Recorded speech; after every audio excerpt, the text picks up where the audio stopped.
What is up, guys? Zach in here, and in today's video I'm going to answer a really important question I've been asked so many times. Can you wholesale a house with a mortgage or a lien? Well, in today's video I'm going to really break down exactly how you can wholesale properties with a mortgage and lien, and I'm really going to explain the whole process for you so you can understand it and you can be as prepared as possible when dealing with sellers that have mortgages, liens. And this is kind of a weird question because most properties that I wholesale actually have mortgages and liens on them. So I think we really need to break down what mortgages and liens are so we can better understand them. And I think new wholesalers get confused with it. So really want to take a deep dive on that today. Before I actually show you actually how to wholesale properties, mortgages and liens, I need you to do me a favor. Please smash that like button and subscribe to get more free content from me. Remember, here on this channel, I'm trying to help you make your first $100,000 in wholesaling real estate absolutely for free. So remember, smash that like button and subscribe, and let's get into it. So let's break down really quick. What is a mortgage? What is a lien? This seems all very confusing when you're starting out in real estate wholesaling, and obviously I had no idea what this stuff was when I was starting out. So I think it's pretty important to go over everything. So really quickly, a mortgage is basically a type of loan you get to finance a piece of real estate, a house, a condo, an apartment. So if I want to buy a house for $100,000, I don't need $100,000 to actually buy it in some cases. I can get a loan on the property, a mortgage for, let's say, $80,000, and I actually put 20% down, $20,000, and I'm able to finance the rest, make monthly payments on the mortgage, so I'm able to own the house while having debt on it. Most people buy real estate and their personal home this way. So it's actually very commonplace to actually have a mortgage on a house. And some people, they might buy the property all for cash, or they've owned it for 20, 30 years and they've actually paid off the property and they own nothing. These people own the property free and clear. And the next one here is a lien. A lien is basically a notice, usually from the court documents or something like that, showing that this person is a creditor and the person who actually owns the property actually owes us money. Either you can record a lien on someone or it's court ordered. Obviously, you can't go to my property I own and then put a lien on it for just no reason. Usually a court has to appoint it, something like a child support lien, or you're behind thousands of dollars on a credit card, then the court will approve a lien on the property. Next here is our credit card lien or credit card debt list lien, usually behind on credit card payments. Next here is like a child support lien. You're not paying your child support, you actually get a lien on the property. And they have mechanics liens. A mechanic lien is basically a lien on the property for, let's say you don't pay a general contractor the work, but they already did the work to the property. If you're behind on your water bill, your utilities, your taxes, you can put liens on a lot of stuff. There's even HOA liens if you haven't paid your homeowners association fees. So there's so many liens out there, but it gets very confusing. Like, how do you wholesale a property with a lien? I mean, does the seller have to pay the lien before everything? How does this all work? And really, before we break that down, we got to understand another concept here in real estate, which is equity. What is equity? So if there's enough equity in a property, then we can easily wholesale it and make the process as smooth as possible. We actually like to wholesale properties with a lot of equity or high equity. Let's do a very, very quick example here. Let's say there's a property, 123 Main Street, that a cash buyer is willing to pay $110,000. I meet with the seller, I talk with them, I have a tough negotiation with them. At the end of it, I know I could probably sell this for about $110,000. And the seller says that they need to get $110,000 out of it. And I'm at like $80,000, $90,000 because I want to make $20,000 on the deal. We meet in the middle and we sign a contract for $100,000. And I know when talking to the seller, they told me they owed $70,000 on the property. That is how much the mortgage was. So the seller knew that they would get $100,000 minus the $70,000 and they would net about $30,000 at the closing. And that's what they were negotiating with. In essence, on that deal, what I would do is I would lock it up, put it under contract with the seller, put my earnest money, bring it to a title company, and then from there, the seller will be expecting about $30,000 from the net proceeds of that transaction, $100,000. Now let's break the numbers down really quick for my side. How am I going to get paid on the situation? Because someone owes $70,000. There's a $70,000 mortgage on this property. What will happen is the cash buyer, I'll bring them through the property, walk them through it, and they agree to buy it for $110,000. Now, the total purchase price on this transaction is $110,000. From there, the cash buyer at closing will wire $110,000 to the title company. Again, a title company is a third party that actually provides title insurance to the actual buyer to make sure when they're transferring over the deed, make sure the title is good, and if they buy it and there's a title dispute because properties are very, very expensive. If there's a title problem, they don't want to lose that huge investment they put in the property. That they will insure the title, and if there's an issue, they'll actually pay, and the buyer won't lose the house. Also, the title company is a third-party intermediary, and it makes the process go very smooth. Now, you don't need to use a title company. You can do like a quick claim deed or something like that, but the liens actually stay in place when you do a quick claim deed.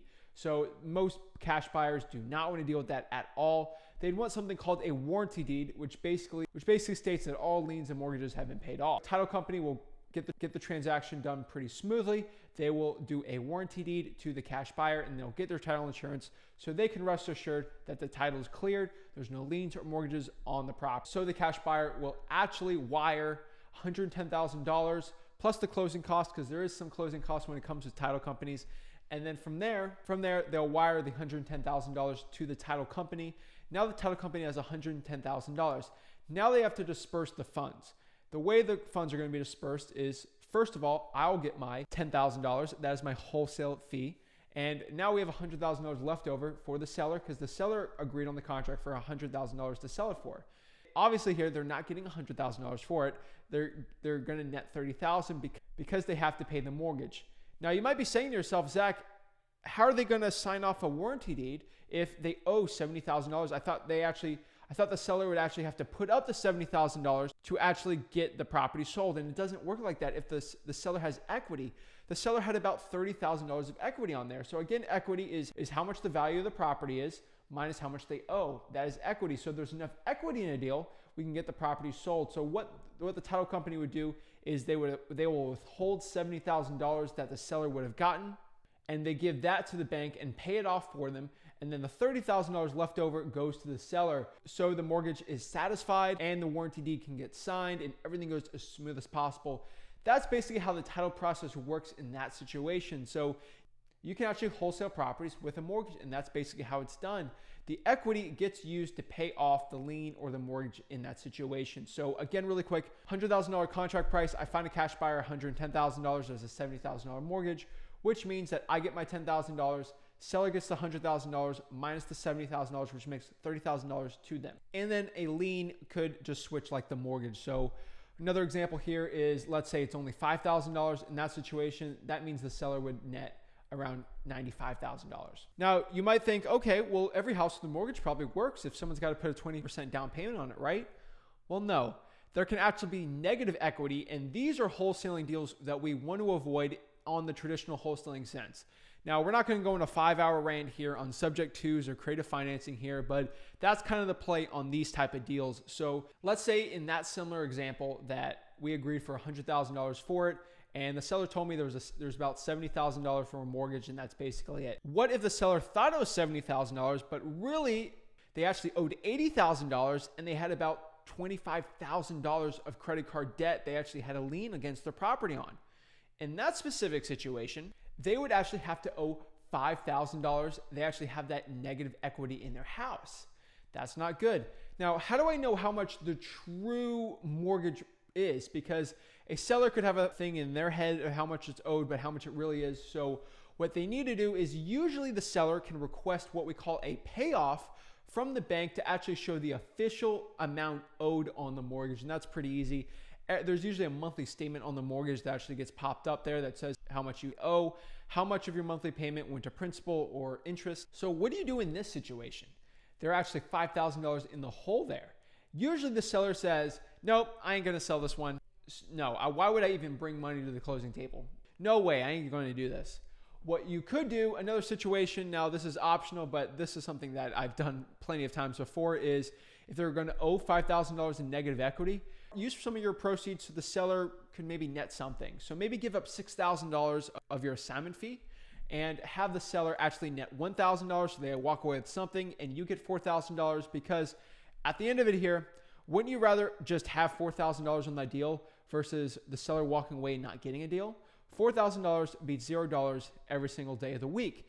So that's the situation we've had to come up in Port St. Lucie, Florida all the time on our wholesale deals, is sometimes we've got to give up some of our assignment fee if it's a negative equity, just so the seller can walk away with nothing, because honestly, It's just good business to do. And usually I like to make win-win solutions when it comes to wholesaling real estate. So guys, that is really how to wholesale properties with a mortgage or a lien. I was never planning on really making this video, but I've been asked this question so many times, and a lot of new wholesalers out there just don't market to properties with mortgages or liens on them because they're scared, and they don't understand it. A reason why someone might be scared to actually wholesale a property with a mortgage or lien is because they don't understand it.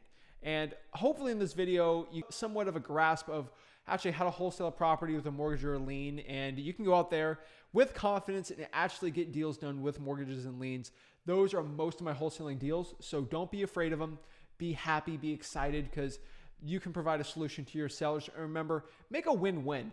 Don't always make it a lopsided real estate deal. I'm telling you, with the win-win solutions will help beat your competition, or eventually get you more profits for real estate wholesaling. So my name's Zach, and guys, I really appreciate you watching this video. And if you got any value out of it, remember, smash that like button and subscribe. Thank you so much, and have a blessed day.